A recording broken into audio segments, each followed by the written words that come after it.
Assalamualaikum warahmatullahi wabarakatuh. Selamat pagi siswa-siswi kelas 7. Alhamdulillah pada pagi hari ini, di kesempatan yang berbahagia ini, kita masih diberikan kesehatan, diberikan kenikmatan sehingga dapat melaksanakan pembelajaran jarak jauh ya, meskipun masih dalam pandemi. Bapak berharap kalian tetap semangat belajar di rumah, di pondok ya. Jadi tidak boleh patah semangat. Oke. Sebelum saya mulai pelajaran prakarya hari ini, alangkah lebih baiknya kita berdoa terlebih dahulu, baca suratul Fatihah. Semoga apa yang nanti kalian dapatkan, apa yang kalian pelajari dapat kalian pahami dengan baik dan mudah. Al-Hadiniyah Al-Fatihah.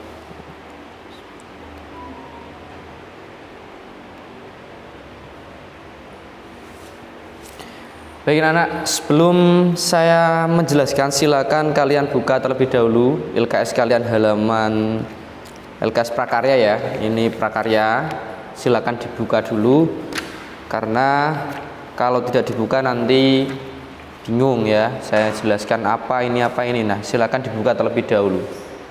Oke. Baik, pada sesi yang pertemuan pertama ini ya, saya akan menjelaskan nanti materi di bab 1 ya.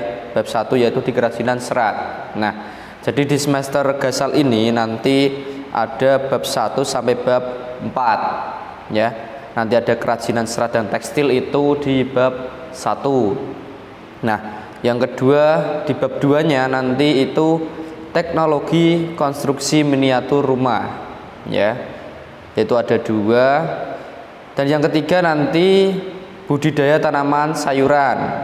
Kemudian bab 4-nya pengolahan bahan pangan buah. Nah, itu untuk indikator bab-bab yang akan kalian dapatkan, yang akan kalian pahami di prakarya kelas 7 semester Gasal ini. Oke, kita lanjut ke bab 1 ya, tentang kerajinan serat dan tekstil. Nah, di pertemuan pertama ini yang saya fokuskan yaitu di kerajinan serat. Oke, silakan buka di halaman 2. Nah ini ya, untuk persepsinya dulu. Indonesia merupakan negara yang kaya ya. Selain kaya akan sumber daya alam dan sumber daya manusia, juga kaya akan kerajinan ya. Jadi di negara kita itu banyak sekali sumber dayanya ya, paling kaya. Nah, dan juga kerajinan-kerajinannya. Nah, nanti apa saja sih Pak yang masuk di kerajinan? Nah, itu nanti kita bahas semuanya ya. Jadi kerajinan itu ada berbagai macam ya. Oke, yang pertama kerajinan serat. Nah, kerajinan merupakan hal yang berkaitan dengan buatan tangan atau kegiatan yang berkaitan dengan barang yang dihasilkan melalui keterampilan tangan.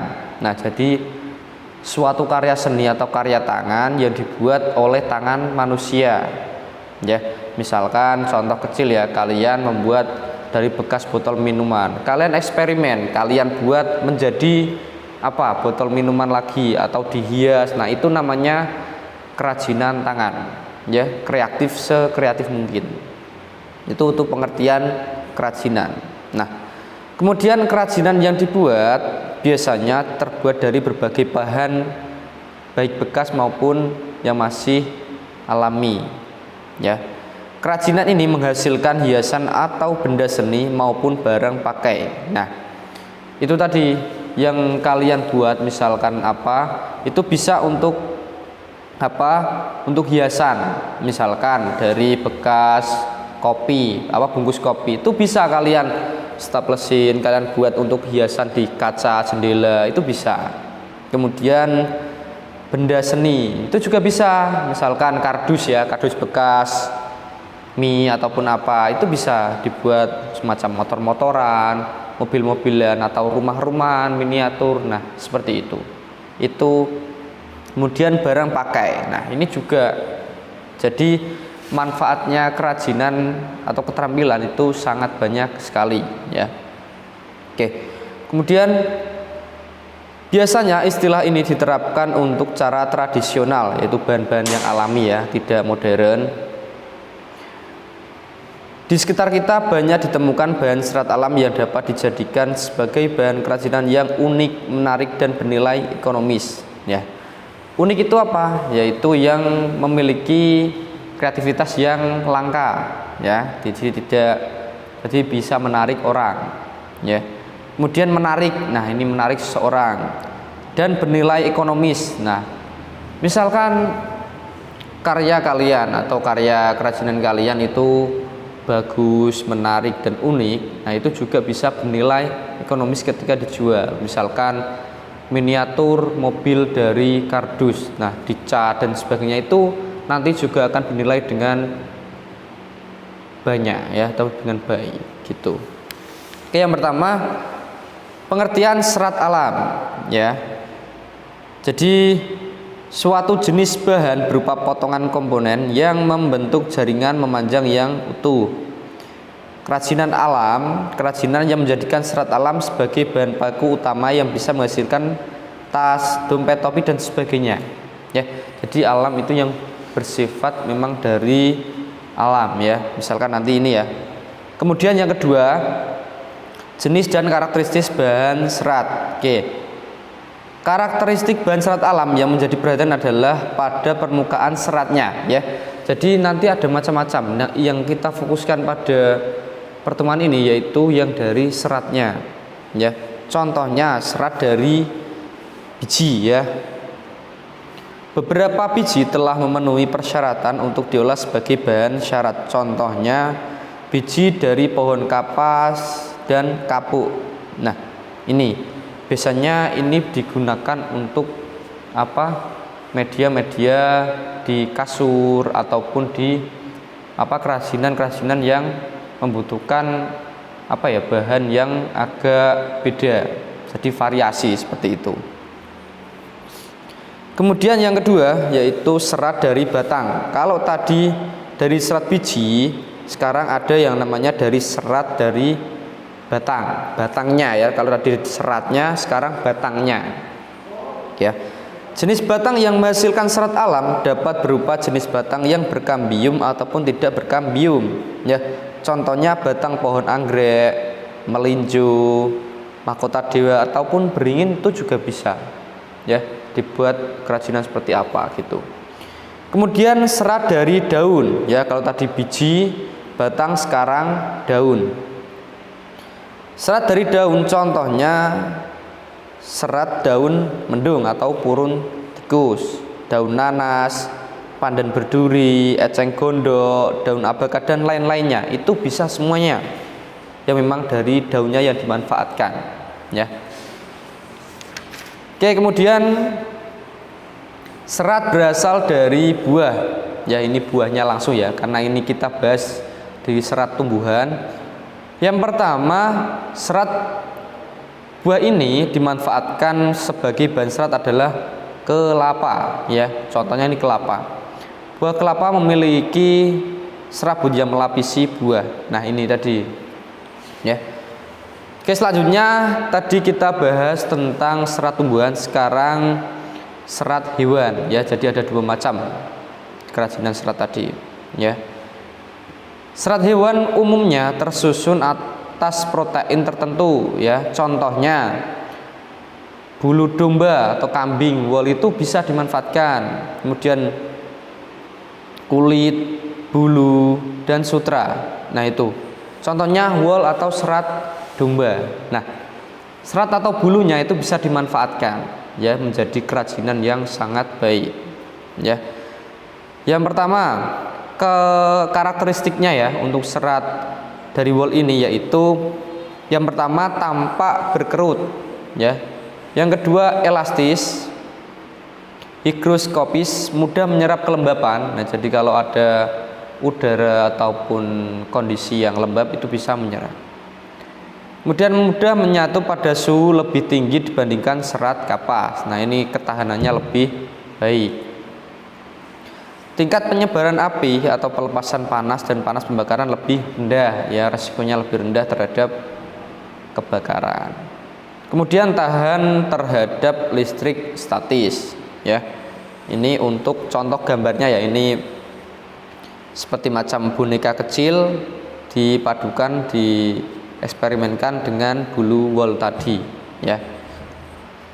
Kemudian yang kedua yaitu serat sutra, ya, berasal dari air liur ulat sutra saat menjadi kepompong. Nah itu, ya.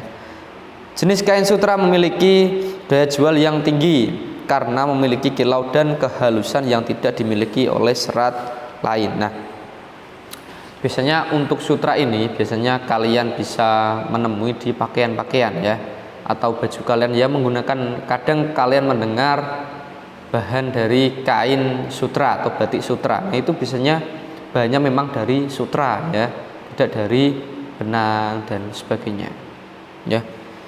Oke. Kemudian kita lanjut ke pengolahan bahan serat, ya.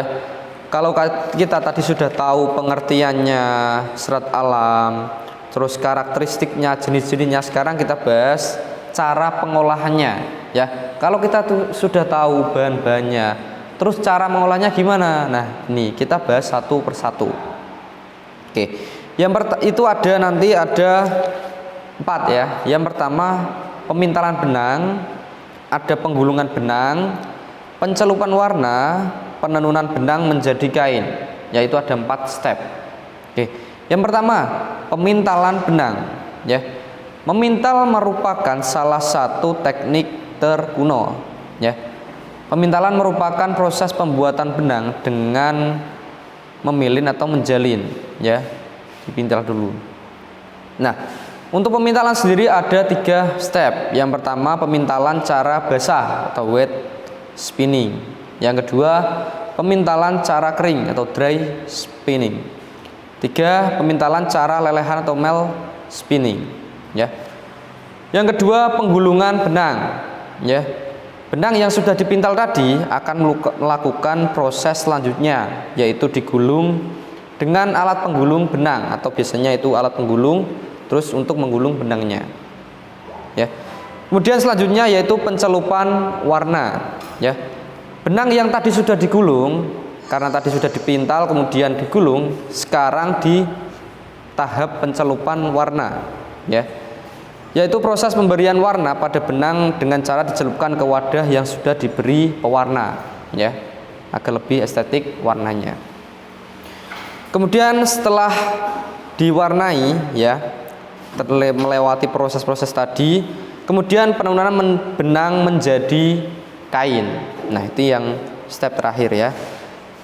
Jadi proses penenunan menjadi kain, benang yang telah jadi bahan baku dapat digunakan untuk membuat makrame dan tapestri, ya.